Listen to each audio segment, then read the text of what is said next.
Hello বন্ধুরা, আপনারা কি সায়েন্স ফিকশন আর অ্যাকশন থ্রিলার মুভি পছন্দ করেন?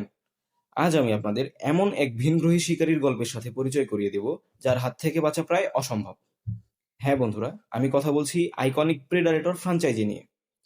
আজ আমি আপনাদের এই সিরিজের সেরা ৩টি মুভি সাজেস্ট করব, যা আপনাদের দেবে হাড় হিম করা উত্তেজনা। সবার আগে বলবো দ্য প্রেডারেটর মুভিটির কথা। এটি এই সিরিজের একটি মডার্ন টেক। এখানে দেখানো হয় মহাকাশ থেকে একটি উন্নত প্রযুক্তির প্রেডারেটর পৃথিবীতে ক্র্যাশ ল্যান্ড করে। কিন্তু এবার শিকারী নিজেই বিবর্তিত হয়ে আরো শক্তিশালী হয়ে ফিরে এসেছে।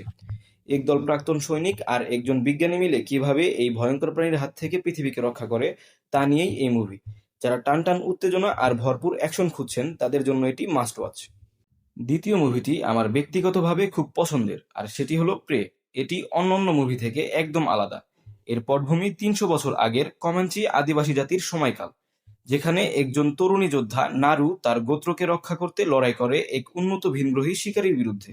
কোনো আধুনিক অস্ত্র ছাড়াই কেবল মেধা আর সাধারণ ধনুক তলোয়ার দিয়ে কিভাবে এক দানবকে কুপঘাত করা যায় তা এই মুভিতে দারুণভাবেই দেখানো হয়েছে। সবশেষে কথা বলবো এই সিরিজের লেটেস্ট মুভি প্রেডারেটর ব্যাডল্যান্ডস নিয়ে। মুভিটি আমাদের নিয়ে যায় ভবিষ্যতের এক অজানা পৃথিবীতে, যেখানে অ্যাকশন আর সার্ভাইভালের এক নতুন মাত্রা দেখা যায়।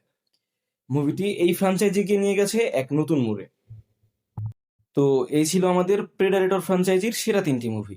এর মধ্যে কোন মুভিটি আপনি দেখেছেন কমেন্টে অবশ্যই জানাবেন। এমন আরো মুভি রিলেটেড ভিডিও পেতে আমাদের চ্যানেলটি সাবস্ক্রাইব করে পাশেই থাকুন। দেখা হচ্ছে পরবর্তী কোনো ভিডিওতে। Good bye.